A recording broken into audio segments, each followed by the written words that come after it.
La doctrina de la elección, y nosotros hemos visto hasta el día de hoy que la razón por la cual Dios tuvo que escoger soberanamente es que si Dios no escoge, ¿qué pasa? Nadie se salva. Nadie sería salvo. Si Dios no escoge, nadie sería salvo. Dios en su gracia nos dio el privilegio de poder ser llamado, escogido por Él. ¿Cuándo fue que Dios escogió? Desde antes de la fundación del mundo. Esto quiere decir, como bien dijo Agustín de Hipona, Dios no escoge no porque creamos, sino para que podamos creer. Y entendamos esa diferencia. Dios nos escoge no para que creamos, porque algunos creen que Dios nos escoge para creer. Pero la Biblia no dice así. La Biblia dice que Él nos escoge para que podamos, creer. Es muy distinto. No es que nos escoge para creer, pero porque creamos, sino que nos escoge para que creamos. No somos escogidos porque seamos buenos, ya lo hemos visto claramente en esta clase, como bien dijo Benjamin B. Warfield, no somos escogidos porque seamos buenos, somos escogidos para que podamos ser buenos. Dios no escoge a nadie bueno. ¿Por qué Dios no escoge a nadie bueno? Porque no hay ninguno bueno, no hay ni tan siquiera uno. Entonces claramente lo podemos ver. Entonces, ¿cuál es una de las evidencias que vimos la clase pasada como evidencia de la elección de Dios, que Dios te escogió desde antes de la fundación del mundo? ¿Cuál es la evidencia o una de las evidencias de que realmente tú puedes entender que Dios te escogió?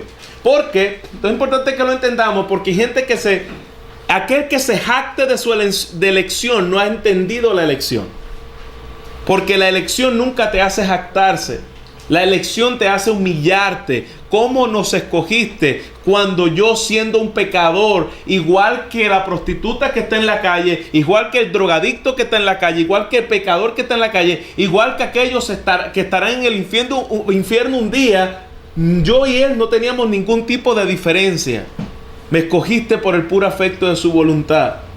No me escogiste porque había nada bueno en mí. Pero una de las evidencias de que Dios me haya escogido es que Dios me va a hacer crecer ¿en qué? En santidad. Nadie puede decir Dios me escogió de antes de la fundación del mundo, cuando tú estás viviendo una vida en práctica de pecado y en deleite de pecado, disfrutando el pecado, y te puedas decir no, Dios me eligió. No, Dios me salvó a mí.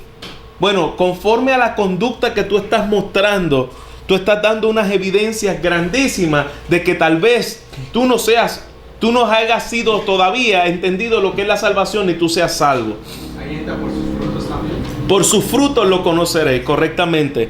Es así. No sé, cuando nosotros vemos en la palabra del Señor que la santificación es tu única evidencia externa aquí de que realmente Dios te ha elegido. Una persona que presume de la elección y presume de su salvación y no crece en santidad, claro está, no es que de la noche a la mañana se le va a ir todos los deseos y malas costumbres que antes tenía, pero tiene que haber un crecimiento constante en santidad. Unos van al 30, otros van al 70 y otros van al 100 por uno. Si no hay crecimiento de santidad en tu vida, tú tienes que evaluarte si realmente Dios te ha salvado y pedirle al Señor que te salve o que salve a alguien en particular. Entonces, la santificación es tu única evidencia de tu elección. Y los hombres y las mujeres escogidos deben ser conocidos y distinguidas por vida santa, decía Charles Wright. Los hombres que Dios ha escogido deben ser distinguidos por vidas santas. Así que la elección es un consuelo, porque qué bueno que no depende de mi fuerza, pero la elección siempre vemos en la Biblia la palabra elección, y 2 versículos arriba o 2 versículos abajo siempre vamos a ver la palabra ¿qué? Santificación. La elección te salva te escoge para ser santo, te escoge para ser hijos. ¿Cómo nosotros podemos ver también eso en la Biblia? 1 Corintios 5, versículo 11, dice, más bien os escribí. Mira cómo Pablo es celoso con esto, y con los hijos de Dios y con la iglesia. Pablo dice, os escribí que no os juntéis con ninguno que. Léalo conmigo. Llamándose hermano. Llamándose hermano. Es decir, hay gente en la iglesia que se llama a sí mismo hermano. Se llama. Pero que se llame hermano y fuera fornicario, avaro, idólatra, maldiciente o borracho o ladrón, con tal ni aún, ¿qué dice? Aquí no dice que no comas con los impíos, porque Jesús comía con los impíos. ¿Qué es lo que dice aquí? Que no comas ni te juntes con quién. Con gente falsa que llega a la iglesia y se llama a sí mismo hermano cuando sus vidas contradicen lo que dicen creer. Viven una vida de práctica de fornicación, viven una vida de avaricia, viven una vida de idolatría, viven una vida maldiciente, borracho, ladrón. No, total, ni comáis con ellos, porque eso hace daño a la iglesia. A estas personas y este tipo de conducta hay que exponerla. No se puede quedar callado uno. Para eso está el cuidado de la disciplina de la iglesia. O sea, que está hablando de la iglesia, de los miembros del grupo. De gente que está aquí, gente que está dentro de la iglesia, aquí con nosotros, que se llama hermano y tiene este tipo de práctica. Eso nosotros no podemos quedarnos callados. Es que me van a decir chismoso. No, es que tenemos que exponer este tipo de cosas. No podemos quedarnos callados.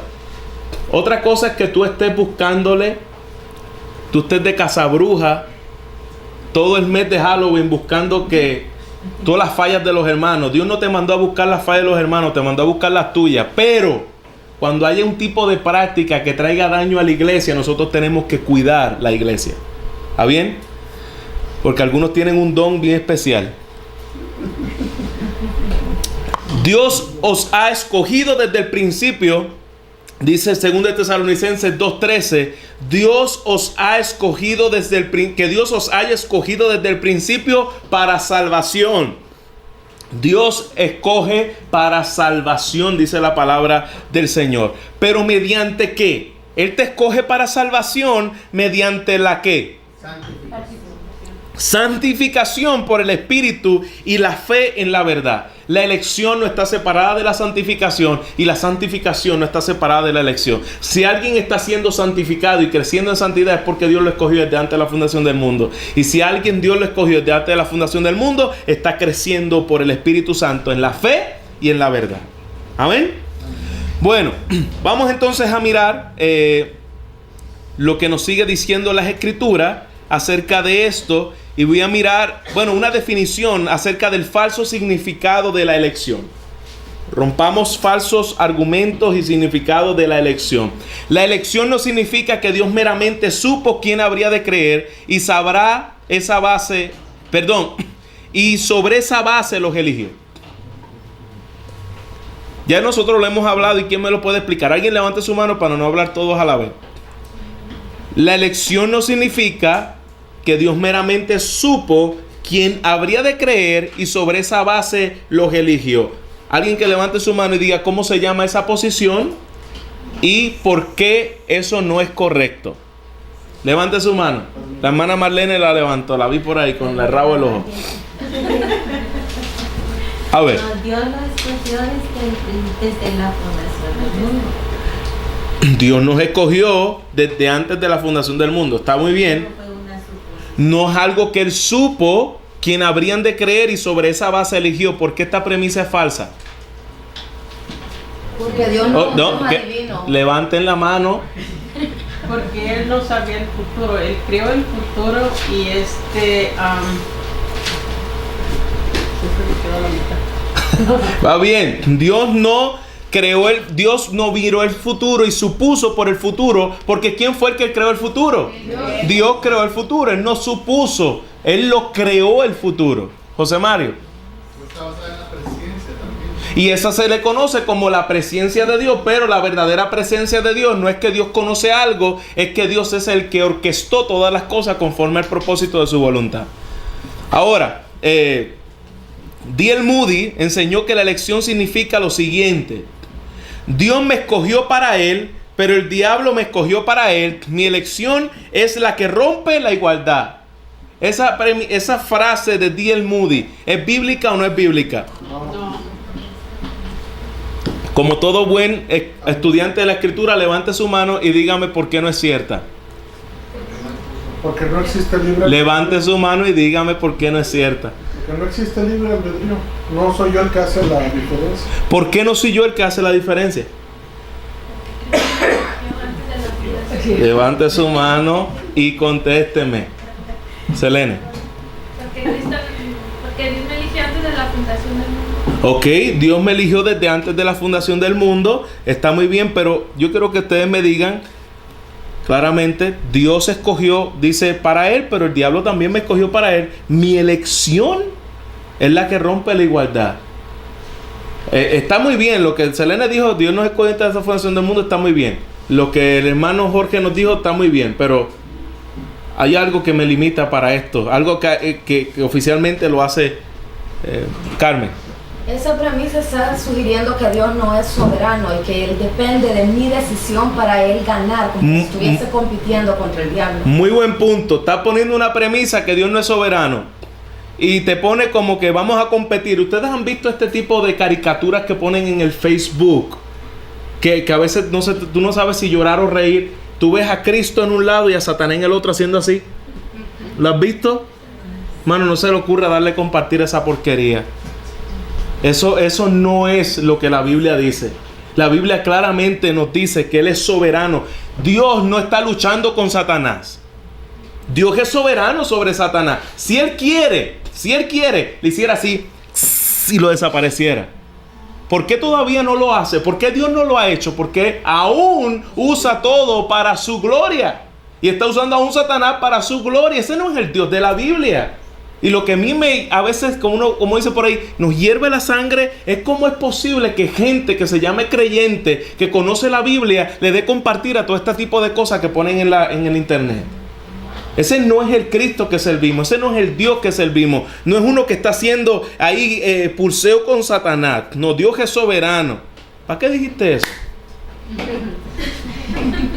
Entonces Dios es soberano. Él es que tiene el control de todas las cosas. Pero el punto principal es que mi elección rompe mi igualdad. Mi elección. ¿Cuál es la premisa falsa de mi elección? Rompe, hermano Noel. Nosotros no podemos elegir. ¿Por qué? Porque no tenemos, en primer lugar, no tenemos el libre albedrío. ¿Por qué? No somos soberanos. Somos esclavos de nuestra naturaleza. Porque, oye, a ustedes les cuesta quedarse con la mano arriba. Esto es disciplina de santificación a los elegidos, ¿ok? Levantar la mano. Porque no hay justo ni uno, o sea, todos somos pecadores de naturaleza. Ok, el punto está en que, mira, eso yo se lo he repetido 20,000 veces y quiero volver a refrescar. El punto en que el hombre no rompe la igualdad es que el hombre siempre va a escoger el pecado. Por naturaleza, el hombre es esclavo del pecado y si el Hijo no os liberta, permanecemos esclavos. Pero dice su palabra, si el Hijo os libertare, seremos verdaderamente libres. Él vino a darle cautividad a los que están, que valga la redundancia, cautivos. Él vino a darle vistas a los... Si Él vino, la palabra dice que Él vino a traer libertad a los cautivos. ¿De qué estábamos cautivos? Si tú crees que tienes libertad para hacer las cosas. Pecado. Muy bien, hermana Marlene. Del pecado. Estábamos esclavos del pecado. Y por lo tanto, como estamos esclavos del pecado, si el Hijo no los liberta de la cautividad en la que se encuentra, siempre vamos a escoger el pecado. Esa es la obra de la gracia del Señor en nuestras vidas. Muy bien, ustedes están muy bien en el día de hoy, levantando la mano.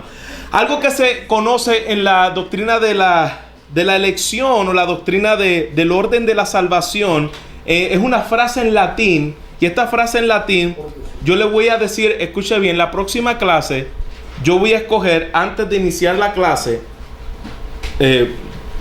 voy a escoger, una persona de cualquiera de los que está aquí. Dos personas. Y le voy a decir que me diga el ordo salutis, que significa, ordo salutis en latín significa el orden de la salvación. Y nosotros vamos a ver, de acuerdo a la Escritura, cómo es el orden de la salvación. Entonces, como bien le estaba diciendo, el próximo viernes, antes de comenzar la clase de las doctrinas de la gracia, yo voy a escoger 2 personas, de las cualquiera de las que está aquí, y le voy a pedir que por favor, de las que están matriculadas, me diga el Ordo Salutis de memoria. Y a las 2 personas que escoja, le voy a dar 10 puntos de bono para el próximo examen. La cena de gratis, si me las dice la elección, por ejemplo, lo que significa el llamado, lo que significa. El año pasado nosotros lo hicimos y una jovencita de 12 años nos lo dijo de memoria. Así que no hay excusa para decir, que eso me va a ser difícil de aprender. Si ella pudo, nosotros también podemos. Ok, ¿qué es el orden de la salvación o el Ordo Salutis? Nosotros vemos que en el principio, cómo Dios nos llamó. Este no es el orden de los decretos, no lo confunda. El orden de los decretos de Dios ocurrió ¿cuándo? Antes de la fundación del mundo, en el pasado. Estamos viendo el orden de la salvación tuya y mía aquí en el presente. El orden de la salvación. Mira lo que dice Romanos 8, 29 al 30. Vaya conmigo ahí, Romanos 8, 29 al 30. Nosotros vemos claramente que dice que aquellos que conoció, a esos también que predestinó. Y a esos que predestinó, ¿qué hizo? Los justificó. Y aquellos que justificó, ¿qué? No. Vaya Romanos 8, 29, 30. Ahí está. Porque a los que antes conoció, también los predestinó para que fuesen hechos conformes a la imagen de su Hijo, para que Él sea el primogénito entre muchos hermanos. Y a los que predestinó, a estos también llamó. Y a los que llamó, a estos también... ¿Escuchó bien? A los que predestinó, a estos también llamó. Entonces, ¿qué es lo primero en el orden de la salvación? Predestinación. Elección. ¿Qué es la predestinación? Es lo mismo. La elección, la gente escogida para la salvación por parte de Dios. ¿Y quién dice eso? ¿Luis Soto? ¿Quién dice eso? ¿Calvino? ¿Quién dice eso? ¿Martín Lutero? La palabra del Señor. A los que predestinó, a estos también ¿qué? ¿Qué es lo segundo en el orden de la salvación? Ok, primero vimos que lo primero es la elección, la gente que Dios escoge para salvación. Lo segundo es el llamado. ¿Y cómo ocurre el llamado? Eso lo vamos a estudiar en el cuarto clase de este curso. Pero el llamado es por medio de la proclamación del Evangelio. La fe viene por él y el oír viene por la palabra del Señor. El llamado de Dios. Luego, ¿qué sigue diciendo, hermano Jorge? A estos también llamó. A estos también justificó. Ok, a estos también justificó. Para tú ser justificado, antes de que tú te arrepientas y creas, y la Biblia dice que nosotros estamos muertos espiritualmente, ¿qué es lo que tiene que ocurrir antes de nosotros creer y antes de nosotros arrepentirnos? Nacer de nuevo. Por eso ese es el tercer punto del orden de la salvación. Aquellos que Él llama, aquellos Él los regenera. Él nacido de nuevo. El viento sopla de donde quiera, no se sabe de dónde viene y de dónde va. Así es todo aquel que nace del Espíritu de Dios. Él es el que entonces trae vida de entre los muertos. En el momento en que Él trae vida de entre los muertos, Él nos salva. ¿Qué es lo que ocurre inmediatamente o instantáneamente cuando ocurre el nuevo nacimiento en usted? Ocurren dos cosas. Número uno, la conversión. ¿Qué es lo que ocurre en tu conversión? No. Fe y arrepentimiento, o arrepentimiento y fe. Yo creo y me arrepiento, creo en el Señor Jesucristo. Entonces, regeneración, lo cuarto que le sigue en el orden de la salvación es que Él te regenera, y cuando Él te regenera, Él te... Y eso se llama ¿cómo? Conversión. ¿Qué se llama cuando dice yo me arrepentí y puso mi fe en Cristo? Es decir, tú te convertiste. La conversión. Eso es lo que ocurre después de la... ¿De la qué? De la regeneración. Entonces tiene que aprender. Esa es la asignación de esta semana. Aprendérselo de memoria. ¿Está bien? Usted se lo lleva. Si quiere hacer una cartita, si se lo quiere poner en su celular, como usted usa mucho el celular, lo puede poner de pantalla al frente, el Ordo Salutis. Y cada vez que lo encienda, te acuerdas, esta semana nos van a preguntar y tal vez sea yo el elegido. ¿Está bien? Entonces, cuando el Señor te convierte y te da la fe para creer, lo que ocurre es que Dios te ¿qué? ¿Qué sigue diciendo? el versículo. Dice, a los que llamó a estos también justificó, y a los que justificó a estos también glorificó. Ok, lo justifica. ¿Qué significa justificarse? La justificación es que tú eres declarado justo. Hay una diferencia entre tú ser declarado justo y tú ser justo. ¿Cuál es la diferencia entre tú ser declarado justo y tú ser justo? Que en una no me lo he ganado yo, no lo merezco, pero me dan el título de que soy libre. Declarado justo. Ahora, ¿quién me puede dar un ejemplo de esto?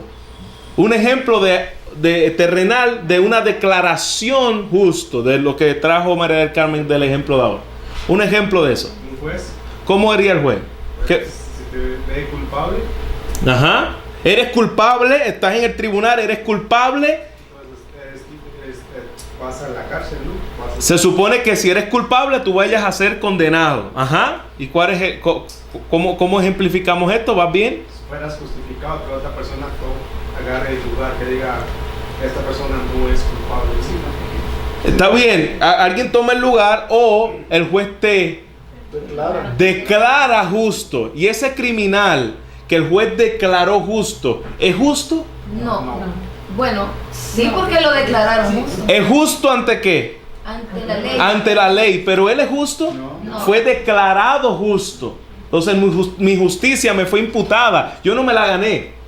Entonces nosotros somos justos por él. Toda la justicia nuestra proviene de él. Fui declarado justo. Eso es una declaración legal, como en un tribunal. Fuimos declarados justos. Y cuando él nos justifica, él nos adopta como hijo. Es decir, él me adopta como hijo. Ahora soy parte de la familia de Dios. ¿Y qué ocurre cuando eres parte de la familia de Dios? Aquellos que tienen hijos, ¿usted deja que su hijo haga lo que bien le parezca?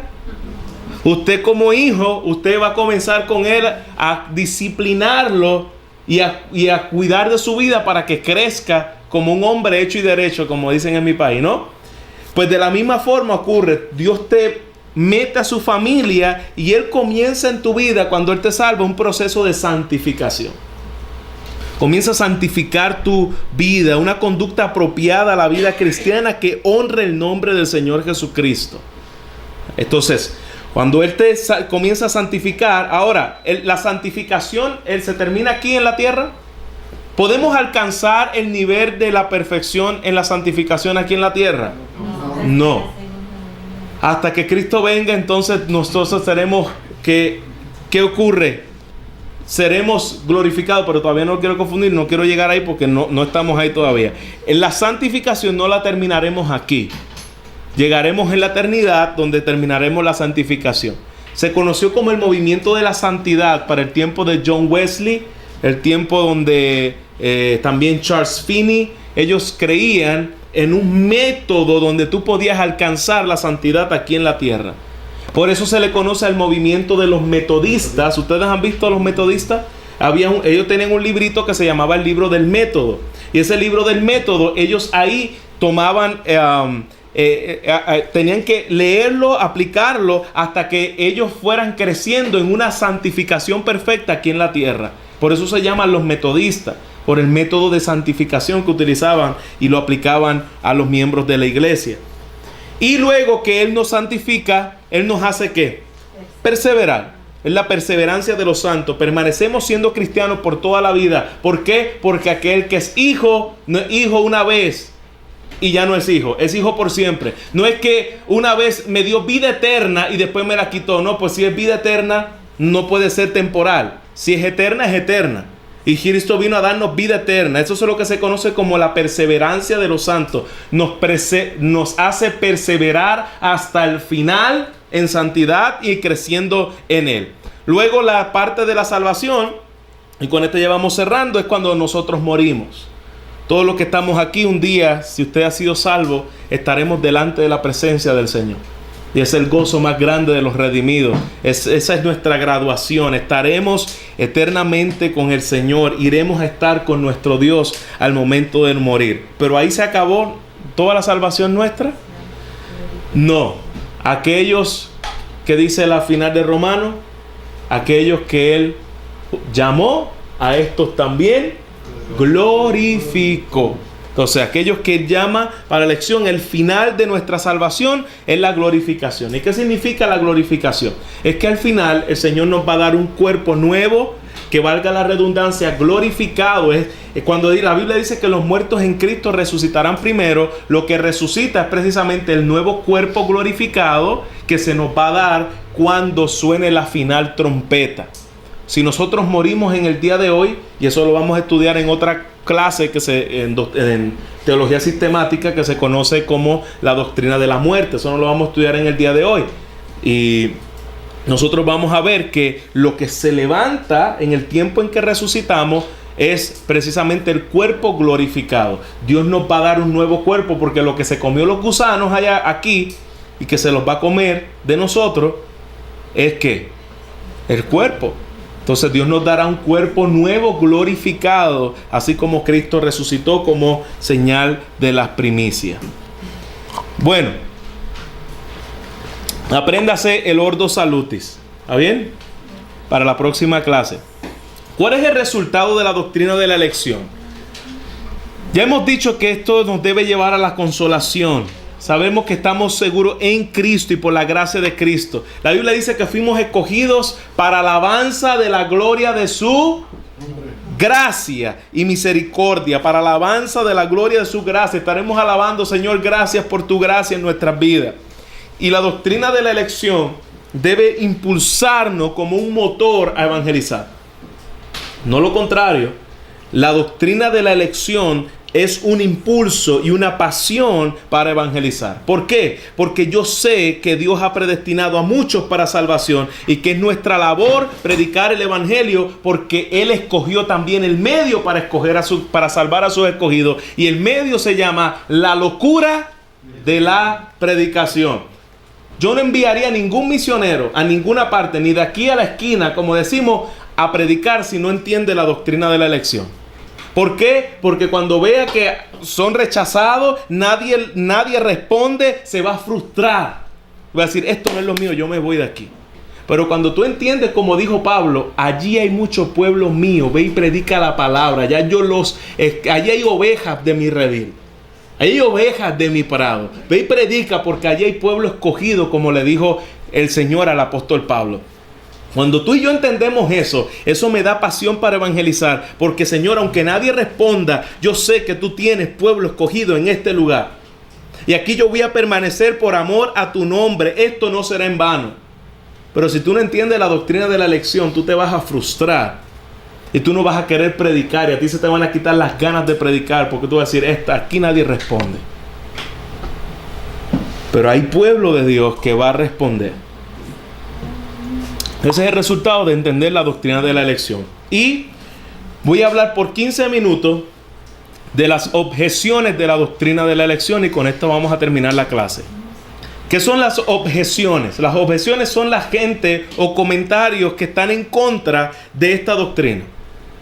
Y la primera objeción que vamos a mirar es que mucha gente dice, ¿significa entonces la doctrina de la elección, significa que no tenemos opción para aceptar a Cristo o no? Por lo que no vale la pena, lo que acabamos de hablar ahora, hacer un llamado evangelístico. Esto es unas objeciones que se hace mucho cuando no se entiende muy bien lo que es la doctrina de la elección.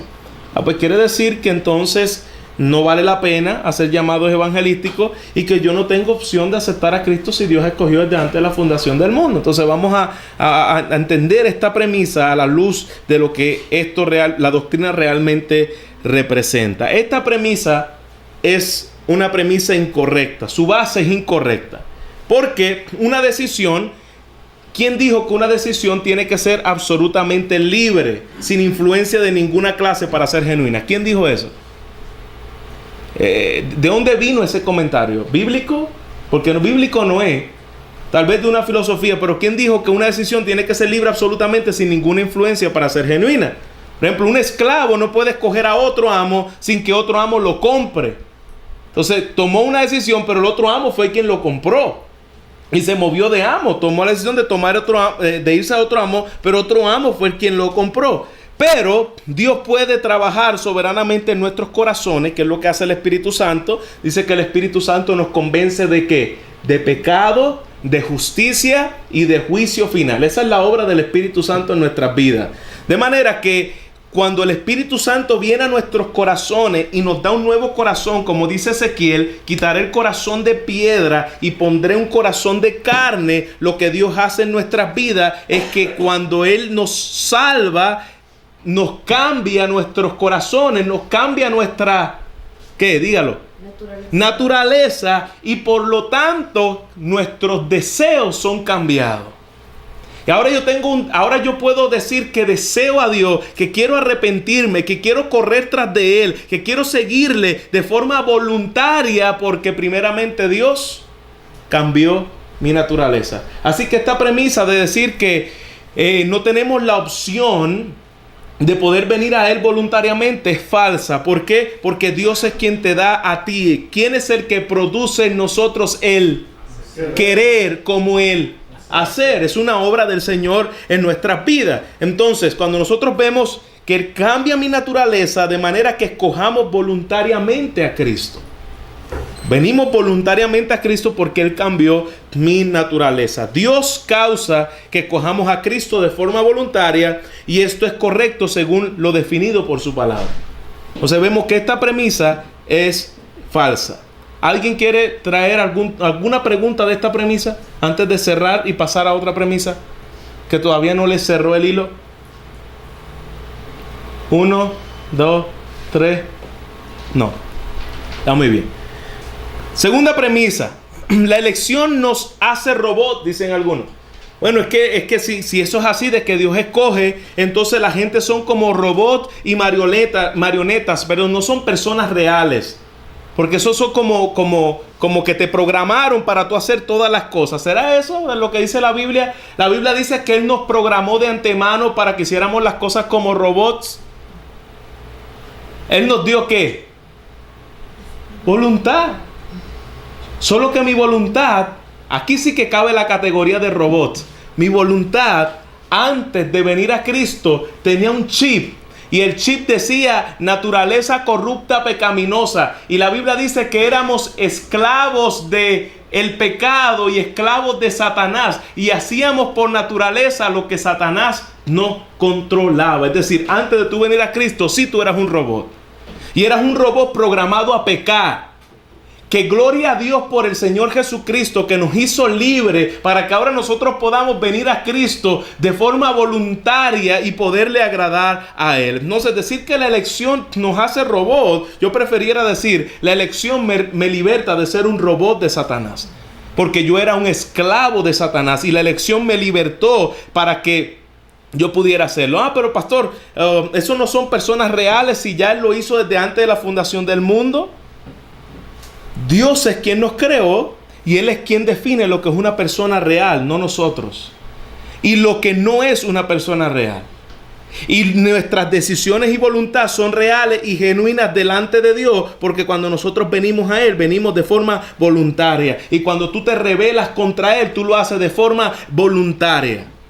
Entonces, tanto los que Dios escoge vienen de forma voluntaria, porque Él cambió su naturaleza y por ende voluntad, y tanto los que le rechazan lo hacen de forma voluntaria porque lo hacen conforme a su naturaleza pecaminosa. Objeción número 3. ¿Preguntas sobre esta objeción? ¿No? Usted me preocupa cuando ustedes se quedan muy callados porque no sé qué están pensando. Yo prefiero que hablen mucho. Objeción número 3. La elección significa que los no creyentes nunca tuvieron la oportunidad de creer. Entonces, la elección significa que los no creyentes nunca tuvieron la elección de creer, dicen algunos. Pero esto no es lo que afirma la Biblia. La palabra responsabiliza totalmente al no creyente. No lo hace víctima de no creer porque no es elegido, sino que lo hace responsable porque el hombre, Dios demanda a todo hombre y a todo lugar que se arrepientan y vivan en santidad. Sé santo como yo soy santo. Esos son los parámetros de Dios. Y Dios hace al hombre responsable. Así que no podemos decir que los que no creyeron nunca tuvieron la oportunidad de creer. No. ¿Cuántas veces dice la Biblia que resistieron la voz de los profetas? Resistieron al Espíritu Santo. Es decir, no, porque hay dos tipos de llamado, y está el llamado interno que hace el Espíritu Santo y el llamado externo que hace la voz de los profetas. Y el hombre siempre rechaza la voz del Espíritu Santo, siempre, hasta que el Dios omnipotente por el Espíritu Santo vence su voluntad y cambia su naturaleza. Pero el hombre siempre es responsable ante Dios por su incredulidad. Mira lo que dice Juan 8:43 al 44. Alguien lo lea, por favor. Juan 8:43 al 44. ¿Qué dice? Y si tiene Mateo 23:37 o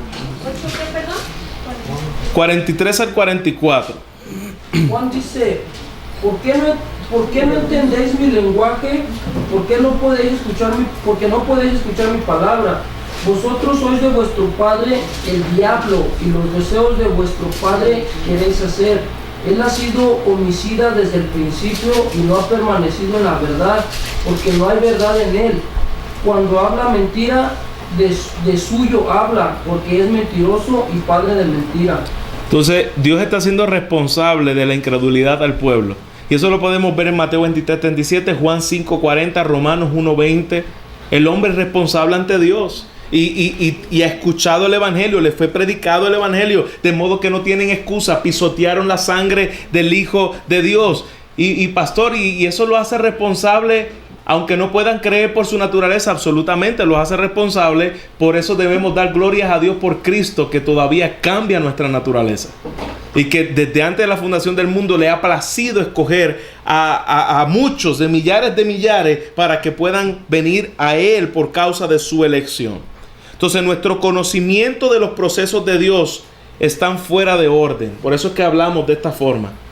Nuestros conocimientos de los procesos de Dios están fuera de orden, de acuerdo a esta premisa y esta objeción.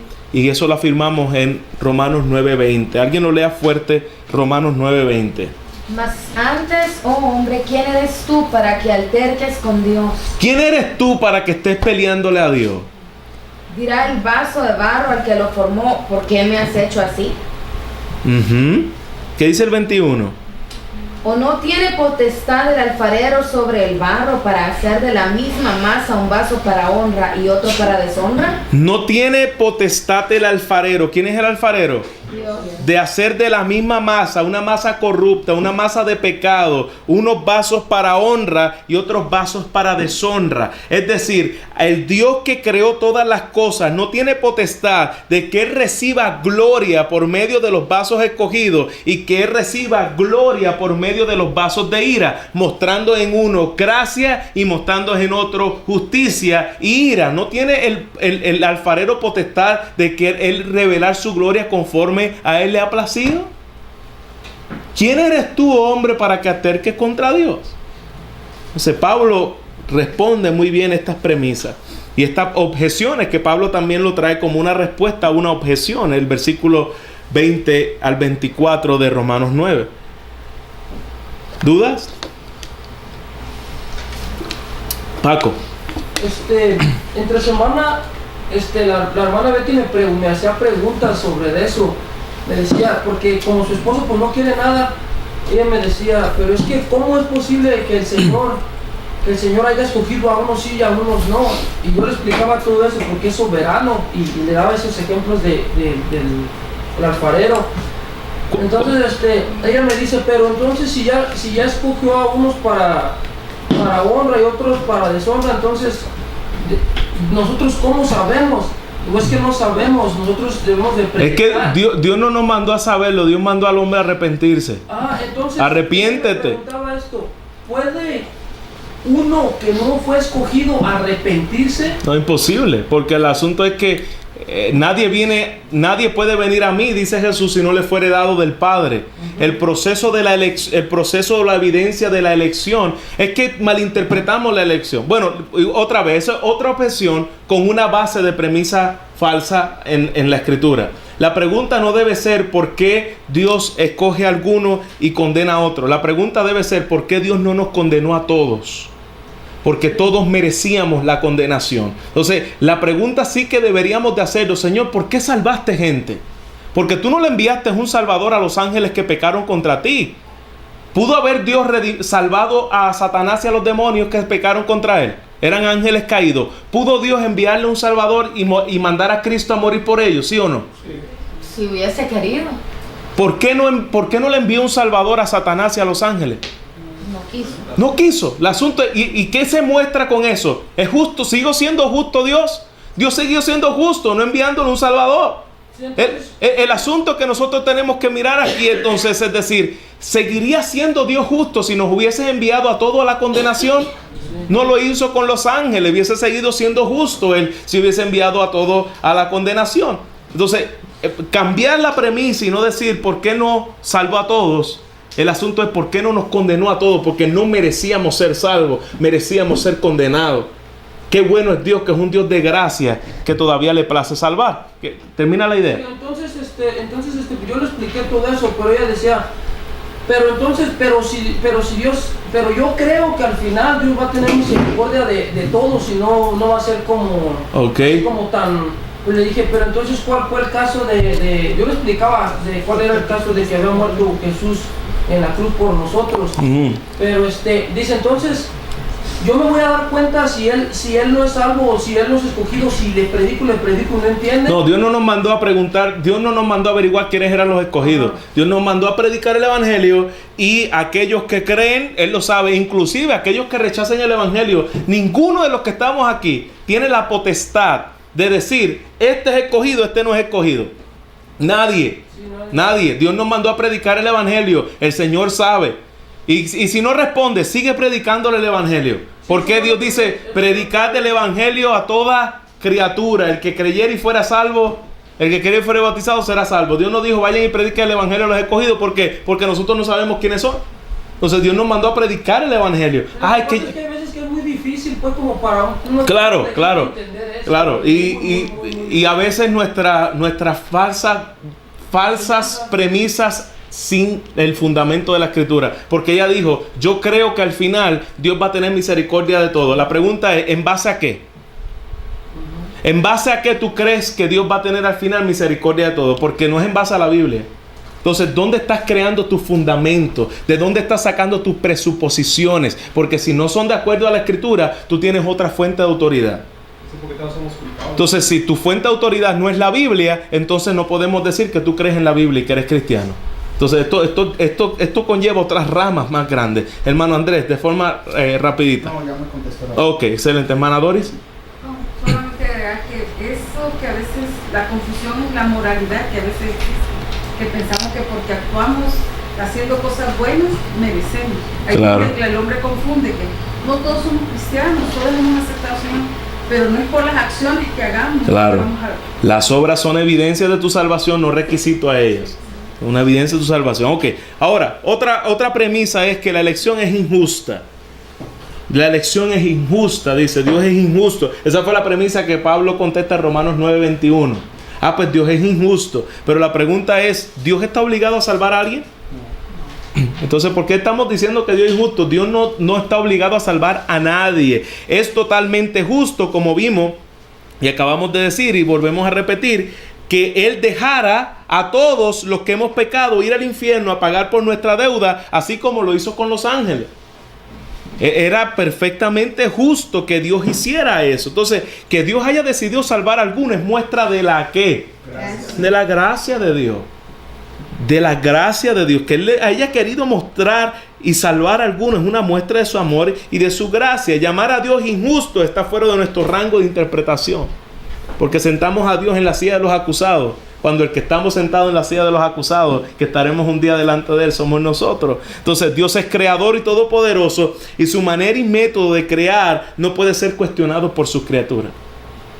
Si Dios creó todo para su gloria, y Él quiso revelar su gloria tanto en los que condena como en los que salva, ¿quiénes somos nosotros para decir, Señor, el diseño tuyo no hubiese sido de esa forma? ¿Quiénes somos nosotros? para querer hacerle los planes a Dios. Si Él hace esto, Él es justo, perfecto, santo y soberano. Sus planes son perfectos, justos y santos y soberanos. Entonces la doctrina de la elección, de que la elección es injusta, cae en la premisa entendiendo lo que es justo. Y lo que es justo era que Dios, ¿qué? Nos echara toditos como una bola corriendo totalmente al infierno. Esa es la justicia de Dios. En unos muestra su y en otros muestra su. ¿Dónde está la injusticia en Dios? En unos muestra su gracia y en otros mostró su justicia. ¿En dónde está la injusticia de Dios? Entonces esta premisa es totalmente falsa.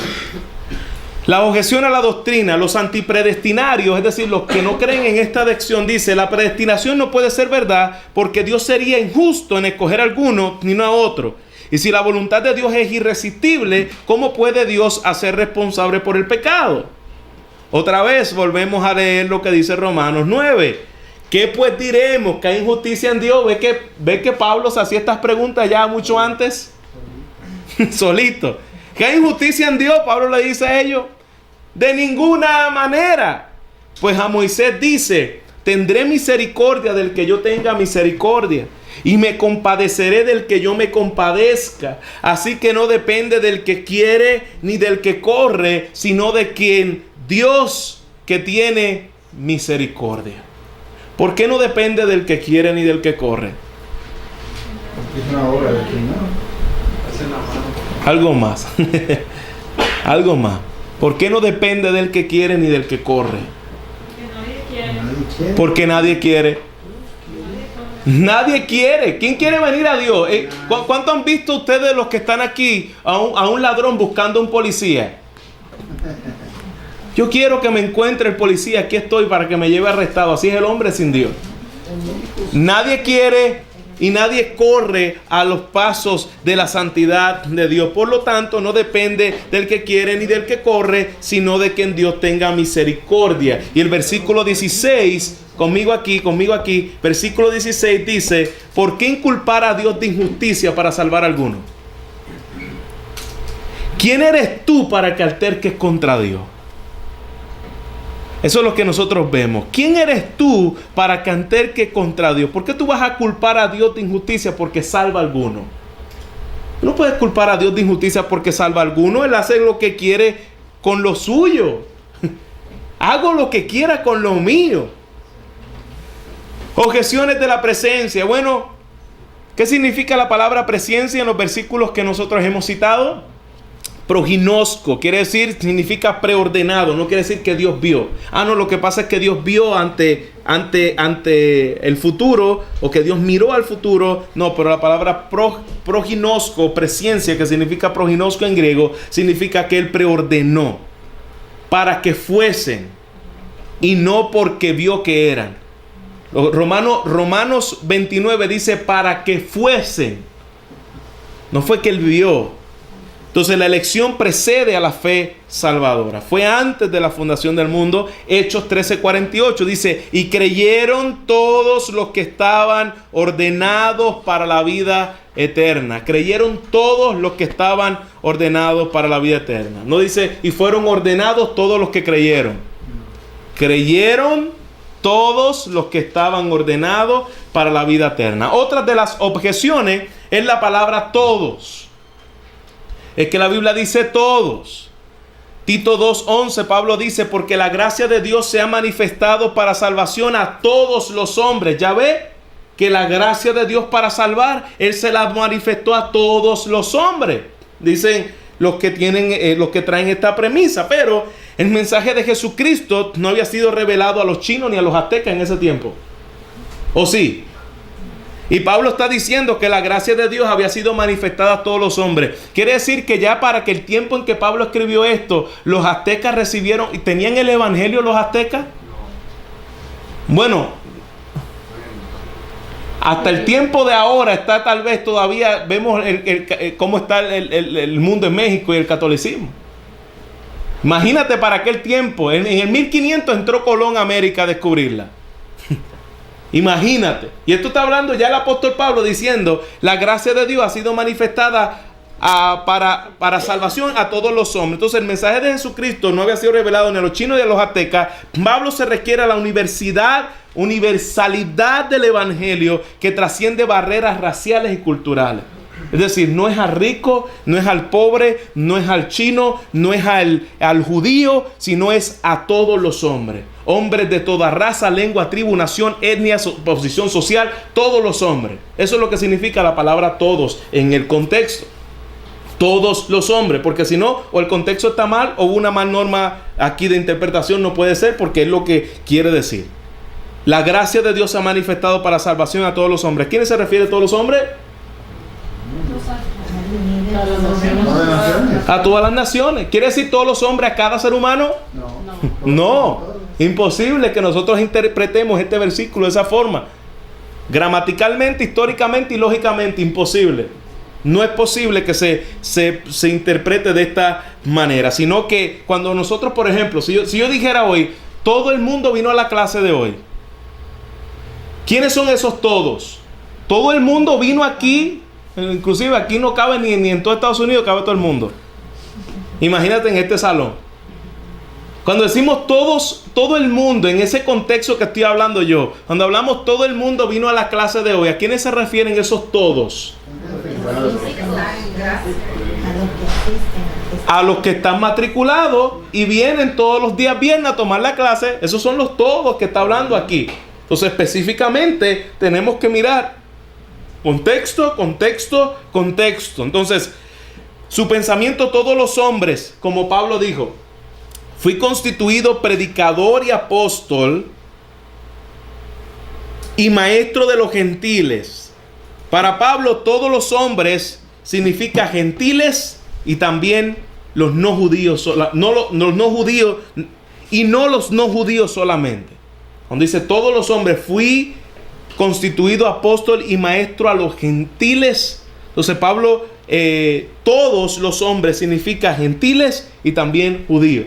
Todos los hombres, en el contexto de muchas de las frases que utiliza Pablo y los escritos de Pablo, está hablando acerca de gente de toda lengua, tribu y nación, gentiles y no solamente judíos. ¿Está conmigo? Y eso igualmente lo utilizamos en la palabra mundo. La palabra mundo, que significa cosmos, no quiere decir cada ser humano, sino gente de toda lengua, tribu y nación.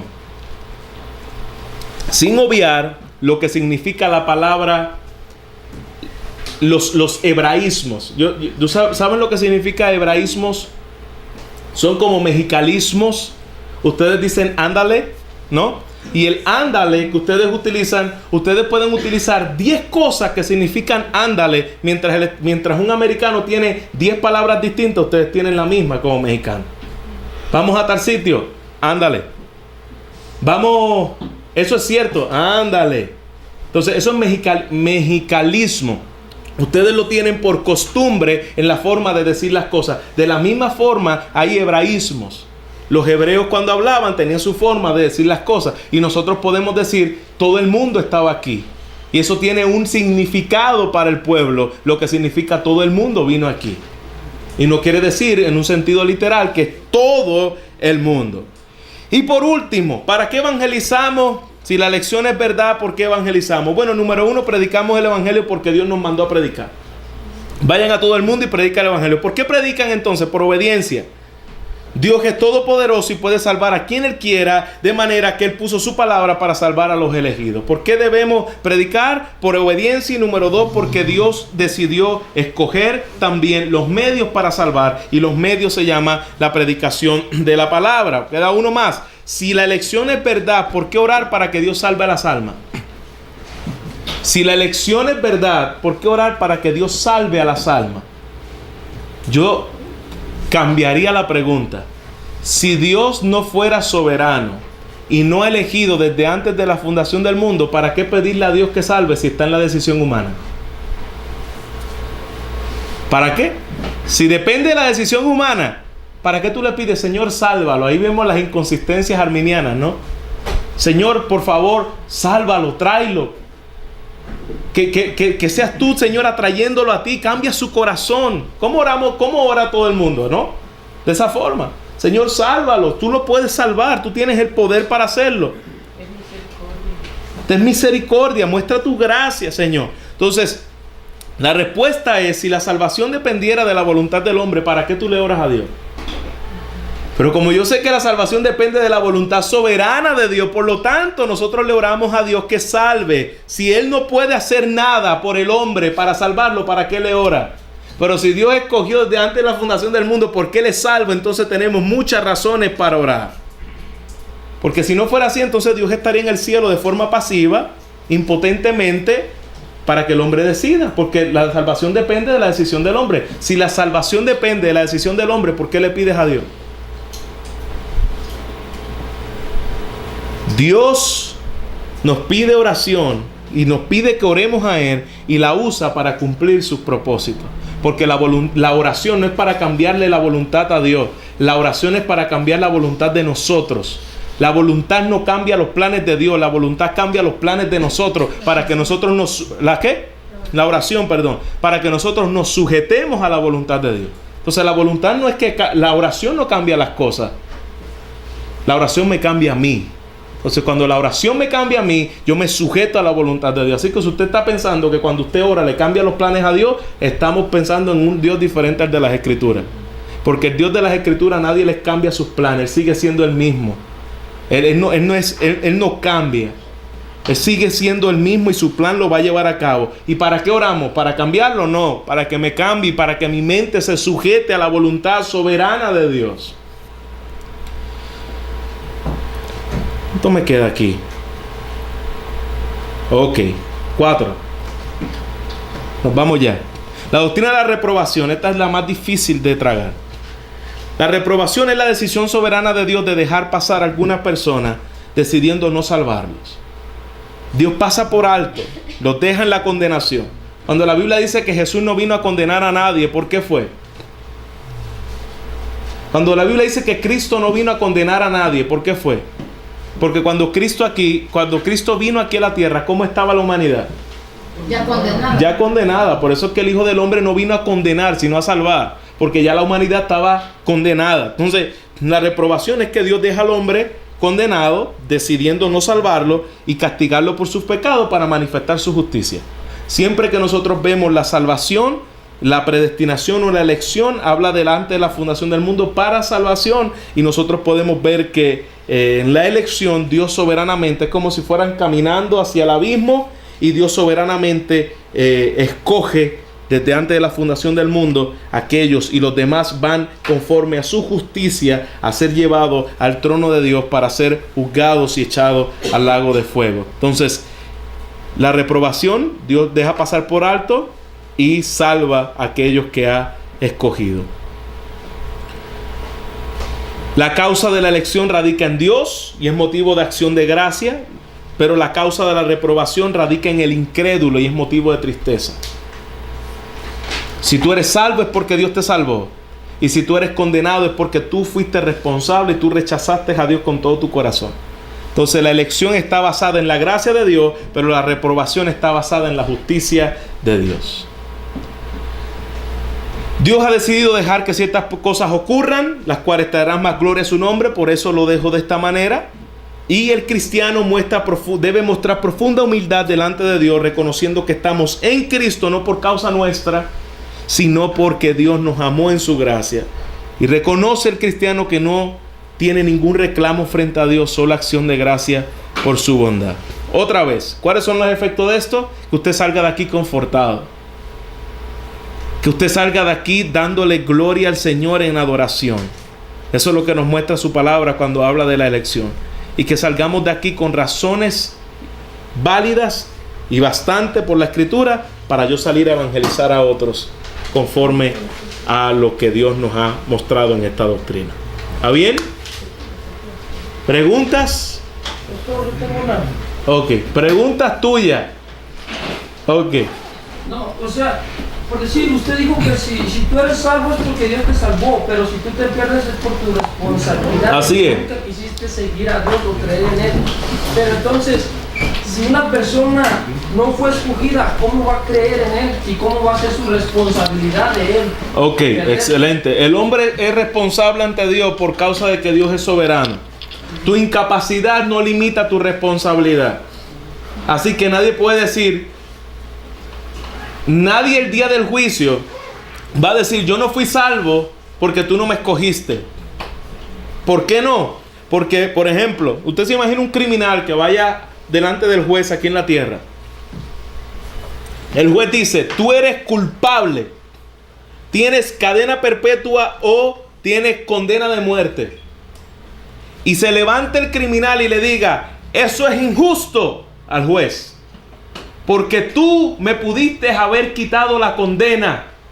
Y entonces dice, yo voy a la cárcel por tu culpa, porque tú no me quieres perdonar. ¿Es cierto eso?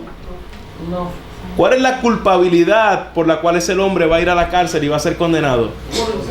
Por su condena, por su delito. Entonces el hombre no puede decir, eso es injusto que yo no sea condenado porque tú no me perdonaste. No. Tú eres responsable ante el Dios juez santo. Entonces el querer arrepentirse y el querer seguir a Dios no puede estar en una persona que no ha sido... Así es que eso es otra cosa, como nosotros vemos la lección, que nosotros pensamos que hay gente que quiere buscar a Dios y que Dios le está diciendo, no, vete, yo no te quiero escoger a ti no, vete. Esa no es la elección de la Biblia.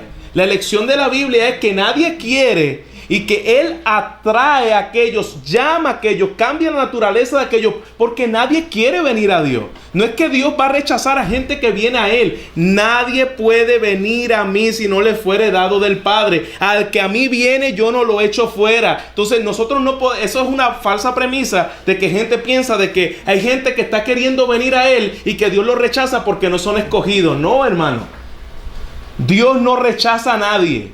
Nadie que viene a Cristo es rechazado, porque todos los que vienen a Cristo son dados del Padre, son revelados de Él. Entonces, mirar a Cristo como a Dios, como a alguien que está en el trono y en la puerta diciendo, a ti te quiero, a ti no te quiero, vete tú que quieres entrar, yo no te voy a dejar entrar. No es así. Entonces, ¿quedó claro tu pregunta? Sí, porque es que me he encontrado gente, hasta un americano que trabaja con nosotros y me ha hecho esas preguntas, sí me sabe defender, pero... Sí, tú lo que tienes que decirle, mira, tú no tienes que preocuparte por esto, arrepiéntate y cree antes que Dios te eche al infierno. ¿Está bien? Porque tiene mucha filosofía, como fue Marín, un buen marino, tiene mucha filosofía. Sí, pero... el hombre que está preguntando de eso acerca, ¿y por qué coge este y por qué este no? Son gente que aún, ¿y por qué no vienes a los pies de Cristo? ¿Qué no te arrepientes y crees en Él? Hermano. Yo tengo hacer rápido una pregunta. En el resultado de la doctrina de la reprobación, dice, Dios ha decidido dejar que ciertas cosas ocurran, las cuales traerán más gloria a su nombre. Ok, yo estoy de acuerdo. La pregunta sería, ¿de qué forma se llevaría la gloria a Dios? Ok, como vimos, mostrando la justicia con los vasos de ira, que están diciendo, Dios, su atributo es justo. Entonces uno de sus atributos está siendo alabado. Tú eres justo y estás mostrando tu justicia con lo que se condena. Y muestras tu atributo de gracia, amor y misericordia con aquellos que salvas. Entonces la gloria de Dios es revelada por parte de la justicia y por parte de la ira por parte de la ira y la justicia y por parte de la gracia y la misericordia. Ok. No, yo me respondí. Ok, excelente. Estamos... adelante. Más una pregunta. No, eso cuando dice cuando a estos predestinó, ¿no será que están rechazando directamente la muerte de Cristo? Porque dices, yo no fui escogido. ¿Cómo voy a decir yo no fui escogido? Si el Señor Jesucristo no hubiera muerto por todo el mundo, él mismo está rechazando la muerte de Cristo, ¿no? Lo que pasa es que el hombre siempre lo va a rechazar. Y aquellos por... La clase que viene, que le sigue, vamos a contestar más esa pregunta, porque la clase que viene se llama la expiación de Cristo, la expiación limitada. ¿Qué fue lo que hizo Cristo en la cruz y lo que esto significa? Entonces, a eso va a aclarar bastante, tal vez esta pregunta que quizás sea un poquito más larga y en la próxima clase lo vas a entender un poquito mejor. ¿Está bien? Pero sí, definitivamente el hombre siempre va a rechazar y pisotear la sangre del Hijo de Dios, a menos que Dios en su gracia le abra el entendimiento para creer y arrepentirse. Yo también he encontrado gente así como aquí de dice es que Dios no, si Él murió no por a los que escogió, predestinó, dice, ¿cómo sé que a mí me escogió? Y dice, si tú no recibes a Cristo. Exacto. El punto principal es que, ¿cómo tú sabes que te escogió? Pues arrepiéntete y cree en el Hijo de Dios. Así es. Así es. Muy bien, entendí la idea. Sí. Nos vamos. ¿Estamos claros como el agua? ¿O negro como el corazón de alguno?